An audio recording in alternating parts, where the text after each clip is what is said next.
पश्चिम बंगाल में ममता बनर्जी सरकार गिरने का एक और दावा किया गया है। नया दावा करने वाले नेता हैं भाजपा के शुवेंदु अधिकारी। अधिकारी ने गुरुवार को कहा कि दिसंबर तक तृणमूल कांग्रेस टूट जाएगी। इसके बाद बंगाल में भी महाराष्ट्र को दोहराया जाएगा। इससे पहले भाजपा नेता और अभिनेता मिथुन चक्रवर्ती भी इस तरह का दावा कर चुके हैं। मिथुन ने दावा किया था कि टीएमसी से 38 विधायक बीजेपी के संपर्क में हैं। ऐसे में सवाल ये है कि क्या सच में बंगाल में महाराष्ट्र को दोहराया जा सकता है? बंगाल विधानसभा के समीकरण क्या कहते हैं? सरकार बदलने के लिए कितने विधायकों को पाला बदलना होगा? ये सारी चीजें इस रिपोर्ट में हम आपको बताते हैं। सबसे पहले हम आपको ये बताते हैं कि अभी बंगाल के समीकरण हैं क्या है। 294 सदस्यीय पश्चिम बंगाल विधानसभा में इस वक्त टीएमसी के 220 विधायक हैं। ममता बनर्जी की पार्टी को भारतीय गोरखा प्रजातांत्रिक पार्टी के एक विधायक का भी समर्थन मिला है। भाजपा के मात्र 70 विधायक हैं। एक एक सीट से आईएसएफ और निर्दलीय विधायक हैं। एक सीट खाली है। मौजूदा 293 सदस्यों के सदन में बहुमत का आंकड़ा 147 का है, यानी ममता बनर्जी की पार्टी के पास बहुमत के आंकड़े से काफ़ी ज़्यादा विधायक हैं। अब सरकार बदलने का समीकरण क्या है? पश्चिम बंगाल विधानसभा में बहुमत का आंकड़ा 147 है। भाजपा के पास 70 विधायक हैं। 2 अन्य विधायकों का समर्थन अगर उसे मिलता है तब भी उसके बहुमत का आंकड़ा जुटाने के लिए 75 विधायकों की जरूरत होगी, यानी टीएमसी के कम से कम 75 विधायकों को तोड़ना होगा। हालांकि ऐसा करने पर भी सरकार बदल जाएगी ऐसा नहीं कहा जा सकता, क्योंकि इस स्थिति में बगावत करने वाले 75 विधायकों पर अयोग्यता की तलवार लटक जाएगी। महाराष्ट्र में जिस तरह से हुआ, एकनाथ शिंदे गुट अलग हो गया, बागी गुट है, लेकिन उन्होंने ये कहा कि हम पार्टी की लड़ाई लड़ रहे हैं। सोचिए, अगर वहाँ पार्टी की लड़ाई नहीं होती तो स्थिति क्या होती। अभी शिंदे गुट का या हरीश साल्वे की तरफ से जो दावा किया गया, उनके वकील हैं शिंदे गुट के, वो कहते हैं कि ये बात इस बात की नहीं है कि हम अलग होकर नई पार्टी बनाएं, हम तो पार्टी के अंदर की बात कर रहे हैं। पार्टी में अंदर विरोध चल रहा था और पार्टी नहीं चाहती थी कि उद्धव ठाकरे का नेतृत्व रहे, इसलिए ये बगावत हुई है पार्टी के नेतृत्व को बदलने के लिए। तो आप तकनीकी तौर पर या कानूनी तौर पर समझ सकते हैं कि ये संभव ऐसे नहीं हो पाता। हाँ, कोई अलग होकर इतनी ताकत दिखा दे कि वो कहे कि टीएमसी में ये दो फाड़ हो गया और टीएमसी में अब नेतृत्व परिवर्तन की बात कही जा रही है, तब ये लड़ाई महाराज जैसी दिखाई देगी, वरना ये बिल्कुल महाराज जैसी लड़ाई नहीं होगी। अयोग्यता से बचने के लिए ये विधायक इस्तीफा भी दे सकते हैं, ये भी एक बड़ी बात है। कर्नाटक और मध्य प्रदेश में जब सरकारें बदली तब इस तरह का कदम विधायकों ने उठाया था। इन दोनों राज्यों में सत्ताधारी गठबंधन के पास इतना बड़ा बहुमत नहीं था जितना ममता के पास है। कर्नाटक में जहां 13 विधायकों के इस्तीफे से समीकरण बदल गए थे, वहीं मध्य प्रदेश में 22 विधायकों के इस्तीफे के चलते कमलनाथ सरकार गिर गई जब ज्योतिरादित्य सिंधिया अलग हुए थे। तो इस रिपोर्ट में आप ये समझ पा रहे हैं कि किस तरह से सरकारें गिरी हैं, चाहे वो महाराष्ट्र हो, चाहे वो मध्य प्रदेश हो, कर्नाटक हो, लेकिन ये स्थिति बंगाल में दूर दूर तक दिखाई नहीं देती है। लेकिन शुवेंदु अधिकारी ये दावा कर रहे हैं, इससे पहले मिथुन चक्रवर्ती ये दावा कर चुके थे।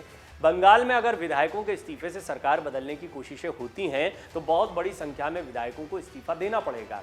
विधायकों के इस्तीफे के बाद भाजपा अपने दम पर सरकार बनाने की स्थिति में तभी आएगी जब सदन में सदस्य संख्या 139 हो जाए, यानी टीएमसी के 154 विधायक इस्तीफा दे दें, जो कि संभव दिखाई नहीं पड़ता दूर दूर तक। इतनी बड़ी संख्या में विधायकों का इस्तीफा देना मुश्किल ही नहीं, लगभग असंभव लगता है।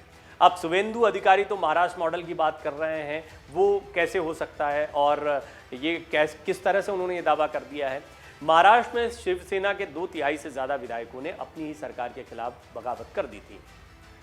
बगावत करने वाले विधायकों ने एकनाथ शिंदे के नेतृत्व में भाजपा के साथ मिलकर नई सरकार बना ली। महाराष्ट्र में शिवसेना 56 विधायक की पार्टी है, इनमें से 40 इस वक्त एकनाथ शिंदे गुट के साथ हैं, यानी मेजॉरिटी यहाँ पर पार्टी की टूट समझ में आती है अगर विधायकों के लिहाज से देखें तो। और वो सांसद होने का दावा भी करते हैं अपने साथ। अगर ये मॉडल पश्चिम बंगाल में लागू करें तो टीएमसी के कम से कम 2/3 विधायकों को बगावत करनी होगी, यानी बागी विधायकों का आंकड़ा 147 से कम नहीं होना चाहिए अगर एकनाथ शिंदे जैसी बगावत करनी है। यहाँ तो बहुत ज़्यादा विधायक ही नहीं थे शिवसेना के पास में, तो शिंदे को 40 विधायकों को साथ में रखना या और भी कम होते तो भी ये बगावत वो कर पाते हैं। क्या 147 या उससे अधिक विधायकों का एक साथ पाला बदलना संभव है? ऐसा होना मुश्किल ज़रूर है, लेकिन असंभव नहीं है। भारतीय राजनीति के इतिहास की बात करें तो ऐसे कई मौके रहे हैं जब पूरी की पूरी पार्टी ने अपने नेता के खिलाफ बगावत कर दी हो। और हालांकि काफ़ी समय हो गया, पर आपको याद दिलाते हैं 1995 में आंध्र प्रदेश के मुख्यमंत्री एनटी रामाराव के खिलाफ हुआ विद्रोह हो, या हाल ही में शिवसेना प्रमुख उद्धव के खिलाफ की जो कोशिश है जिसकी हम बात कर रहे हैं, लेकिन वहाँ पर हमने एक समीकरण बताया कि बड़ी बगावत पार्टी में देखने को मिलती है, लेकिन बहुत ज़्यादा विधायक नहीं है, पार्टी छोटी है। अगर अन्य बड़ी पार्टियों के लिहाज से देखा जाए तो। यहाँ तक कि देश की राजनीति में भी इस तरह का विद्रोह देखने को मिल चुका है। 1969 में हुए राष्ट्रपति चुनाव के दौरान कांग्रेस के 163 सांसदों ने प्रधानमंत्री इंदिरा गांधी की अपील पर पार्टी के अधिकृत उम्मीदवार के खिलाफ वोट कर दिया था। इसके बाद ही कांग्रेस अध्यक्ष एस निजलिंगप्पा ने इंदिरा गांधी को पार्टी से बाहर कर दिया था। इसके बाद भी इंदिरा की सरकार पर कोई असर नहीं पड़ा था क्योंकि सांसद उनके साथ में थे। तो क्या सच में ममता सरकार पर खतरा मंडरा रहा है? ये बड़ा सवाल खड़ा होता है। ये पहली बार नहीं है जब पश्चिम बंगाल में ममता सरकार गिरने का दावा किसी बीजेपी नेता ने किया हो।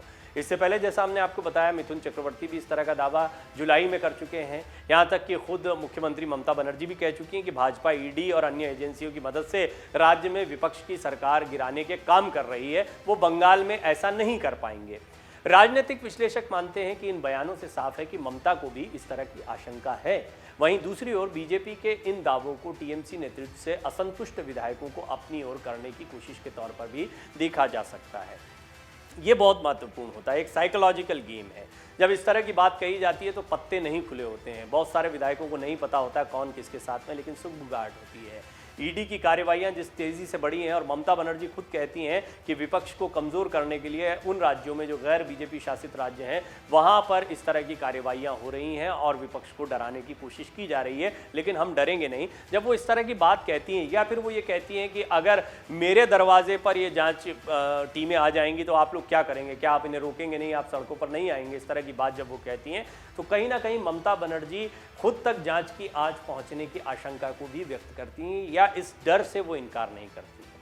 हालांकि महाराष्ट्र जैसी स्थिति बंगाल में हो ये बहुत मुश्किल दिखाई पड़ता है, क्योंकि बहुत बड़ी मेजॉरिटी के साथ, बहुत बड़ी ताकत के साथ ममता बनर्जी पिछले विधानसभा चुनाव में जीत कर आई थी और उनकी पार्टी में ऐसी टूट फिलहाल संभव नहीं दिखाई पड़ती है। लेकिन बीजेपी के नेता एक के बाद एक ये दावे कर रहे हैं। अब इन दावों के पीछे कोई साइकोलॉजिकल गेम है या सचमुच बीजेपी की रणनीति, कहना बहुत मुश्किल है। अगर आप ये वीडियो YouTube पर देख रहे हैं तो हमारे चैनल को सब्सक्राइब करें और बेल आइकन को दबाना ना भूलें। अगर आप Facebook पर ये वीडियो देख रहे हैं तो हमारे पेज को लाइक करें। डाउनलोड करें अमर उजाला ऐप और पाएं खबरें लगातार।